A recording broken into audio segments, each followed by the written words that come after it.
G'day friends and fans, welcome to Writing Corner.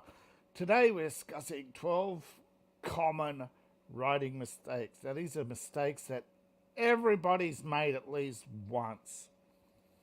Now that doesn't mean you're always going to make them, and I'm not here to ridicule them if you do. It doesn't mean you have a disability or a language disorder, although it is actually common for people to have at least some. I mean, not everybody's perfect, but everybody's, let's say, a foible. A common mistake that you'll always make. Making mistakes is actually part of what defines you. It's unfortunate that we live in a society obsessed with perfection, where foibles are frowned upon rather than celebrated as individuality. Now, the first is misusing quotation marks to add emphasis. Unless it's speech, it's a single quotation mark. Even thoughts. And often it's best to put thoughts also in italics. So, he said would be double quotes. He thought would be single quotes, italics. But then again, individual style, but grammatically correct, single quotes.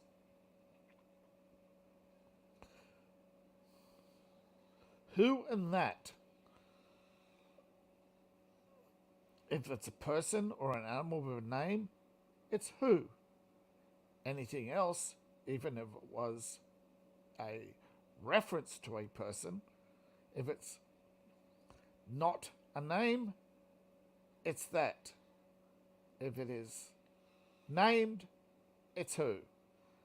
Now, often AI will pick up the person who as correct.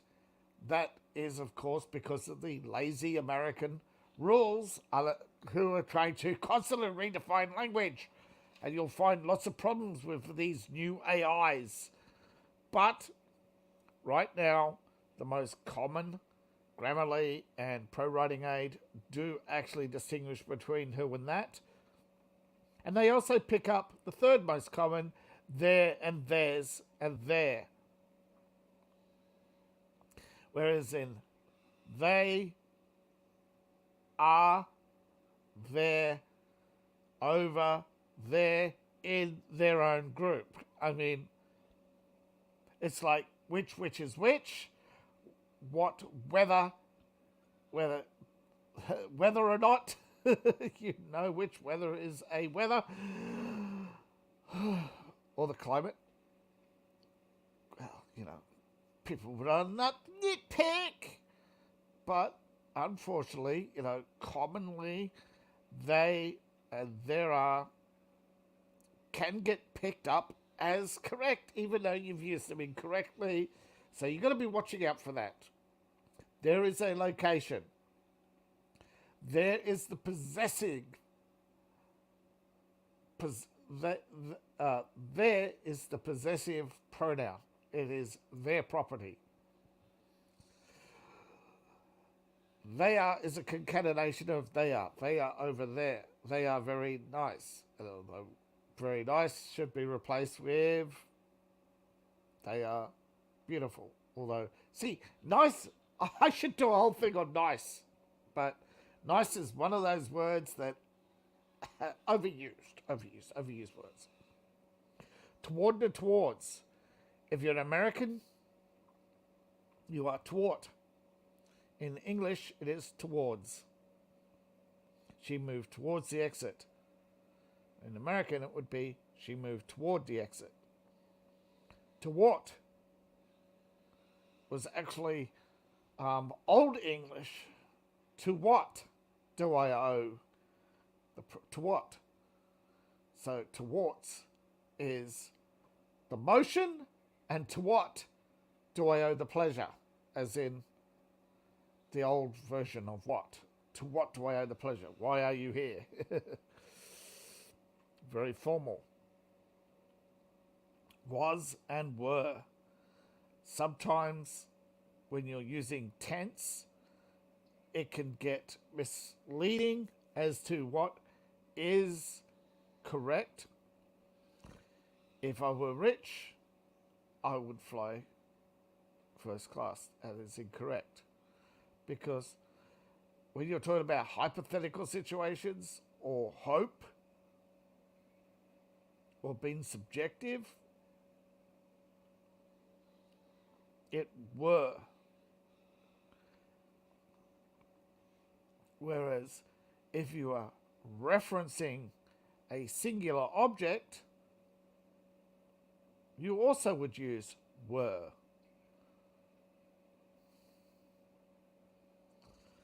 But again, Americana tends to just stick to was. So sometimes were will not even be correctly flagged as correct, even though if I were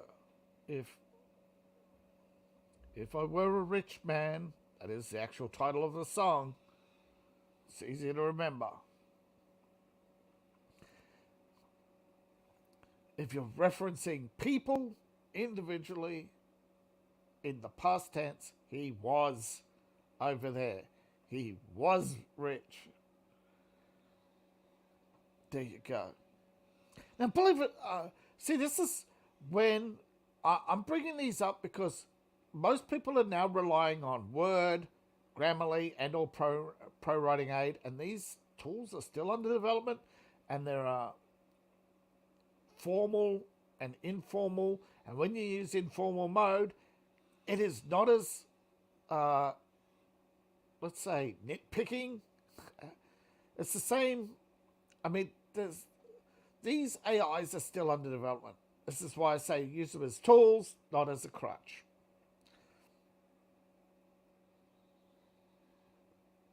Believe it or not, people get him, her, and he, she mixed up. A lot of people,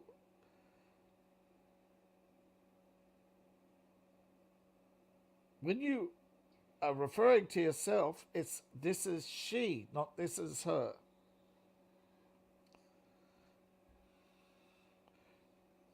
She answered the phone is referring to somebody else. I am her. Yes. But this is she. So it gets confusing, but him, her, don't use unless you're referring to others. It's the same with him and he. I know it may sound basic to you, but there's a lot of people out there, again, they're relying on tools, they speed type, and you may not understand, but here is the most common, I think, interpretation of why we make mistakes. Somewhere between here and here, in here we see and probably in clarity exactly what we want. But in the translation and in the speed of translation and trying to get to the finish line, we are actually unconsciously moving fast. So we're leaving stuff out. We're making mistakes. We're not getting... Our memories are flawed fundamentally. So this is not to insult you. This is to get you to understand that everybody has a flaw in them, a mistake, whether it's pronouns, misspelling the, not using the, overuse of adjectives, not using any adjectives, overuse of adverbs, not using any, incorrect use of hyphens and dash. When words go together to form a new word like state of the art or friendly looking, that is a single dash.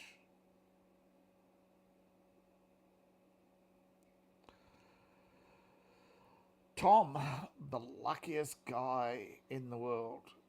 Dash always wins the lottery. when you have two, a dash is used within a sentence to demonstrate temporary change, a thought on its own. It's a non-standalone sentence. If it was a standalone sentence, it wouldn't be a dash, it would be a full stop. And you can change that to, Tom is the luckiest guy in the world. Full stop. He always wins the lottery. See, you can just take out he always wins and just a dash.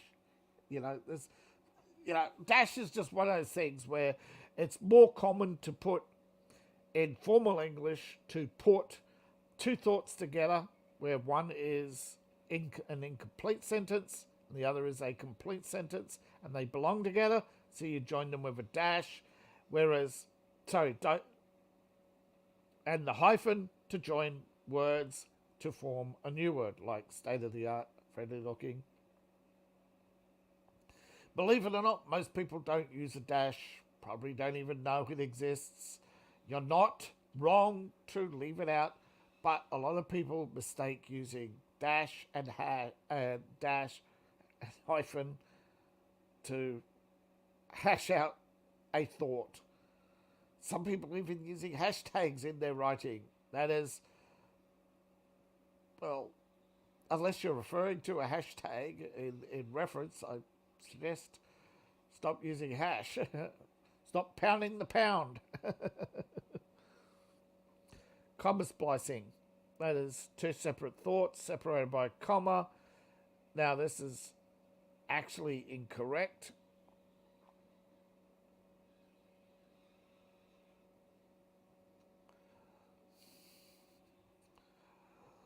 I left the room. I can't stand the speaker. That's two thoughts that shouldn't be separated by a comma. You either use a semicolon or I left the room because I can't stand the speaker.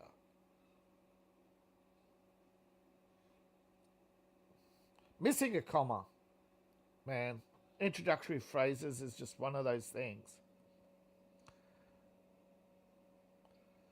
You have the introductory phrase and comma, then the statement.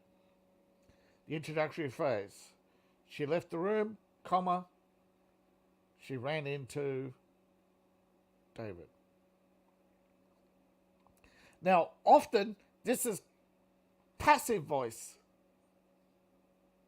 And a lot of modern grammar programs would turn that into, she ran into John after she left the room. Both are correct, but more and more they're pushing this so-called Americana active voice, aggression. But unfortunately, readers don't want this constant bombardment of emotion. But, it's a style that's starting to wear off. Passive, aggressive. You need passive to set a milder tone.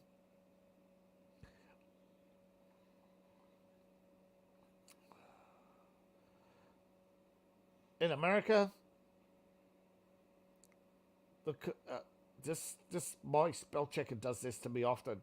It confuses the two. Sometimes it'll put the full stop inside the quotes, and sometimes it'll put out.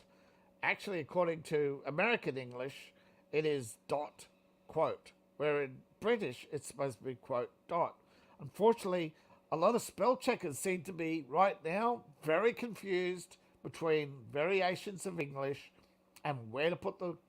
So try to stick to the one style and just ignore the spell checker or turn off formality, because if you have formality on, it'll often put the full stop outside the quotation marks. But it'll put the question mark goes inside the quotation marks. It's only the semicolons get very complicated. Try to avoid them. This is to use to connect two separate statements as part of a list of items or thoughts. Now, though technology has improved, the 12th most common mistake is relying on a spell checker that can miss homonyms and synonyms. It doesn't know, right? It doesn't know that you chose a specific synonym for a specific reason.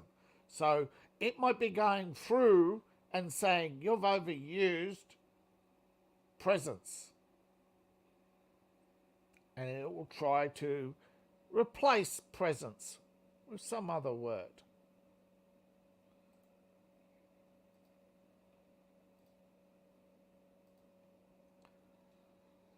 Let's see, what can we...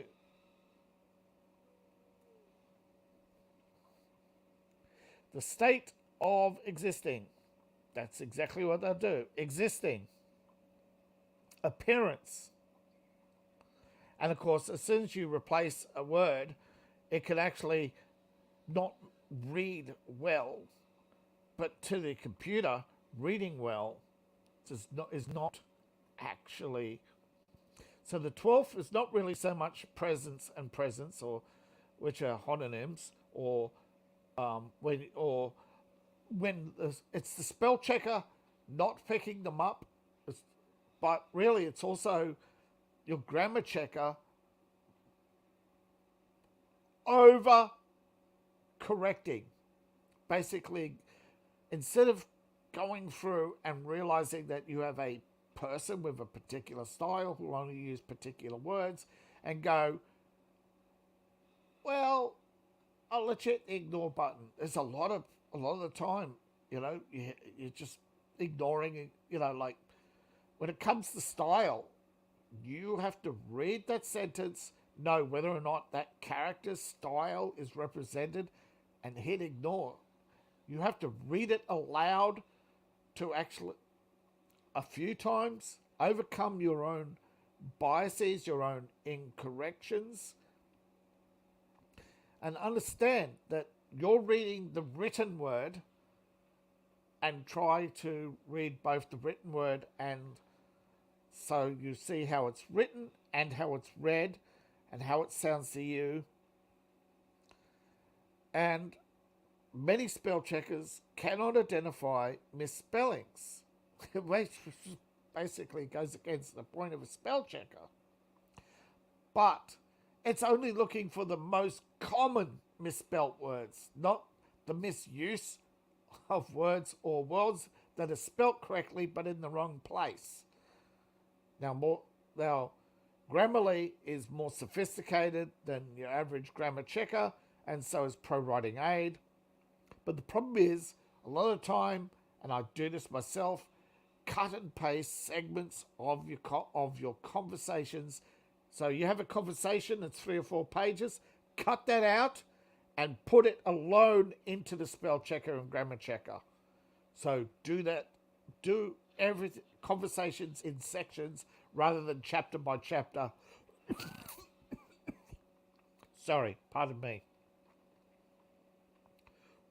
Coffee's still too hot. But these 12/13 mistakes, at least one of you is going to make some of them some of the time. Some of you will make them all the time. Some of them will have your own peculiar quirks, when it comes to mistakes made.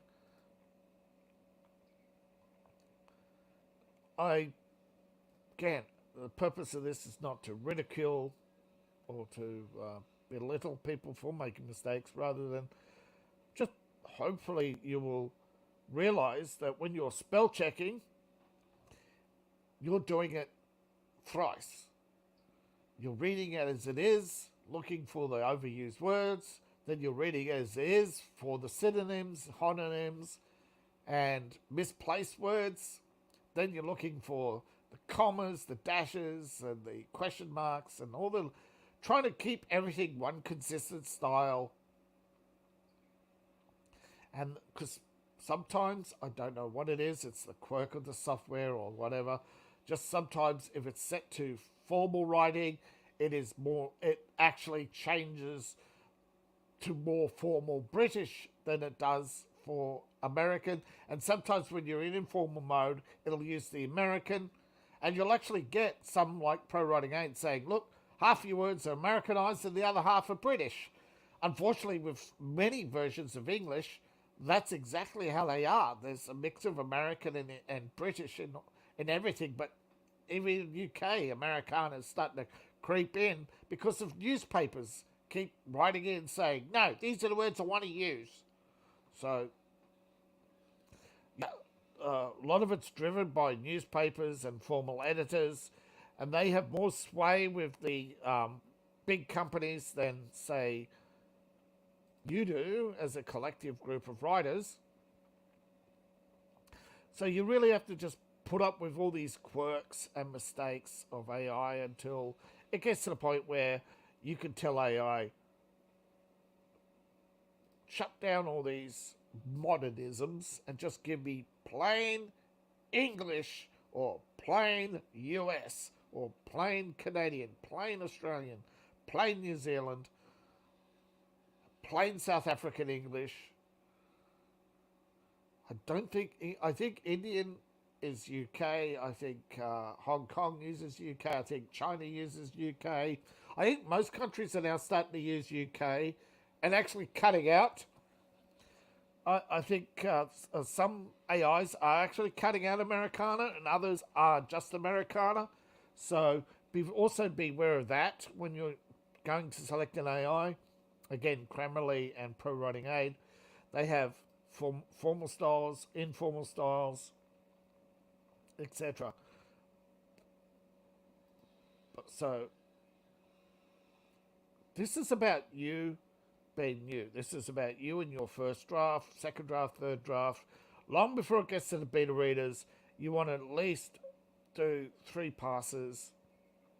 And look, there are going to be mistakes that survive multiple reads by multiple people because they're just so obscure. Now, I was actually putting something together different on editors and predators, but the website's down. But hopefully people I've spoken to about their experiences and that will actually understand that common mistakes, yeah. I'm not, again, claiming to be perfect. This is about my writing journey and I'm seeking self-improvement, and hopefully along the way my self-improvement helps you. Thank you for listening. I appreciate each and every one of you. Please like, share, subscribe, and all that fun stuff. Support the channel. My links are in the description below. Thank you for listening, and I'll see you in the next video.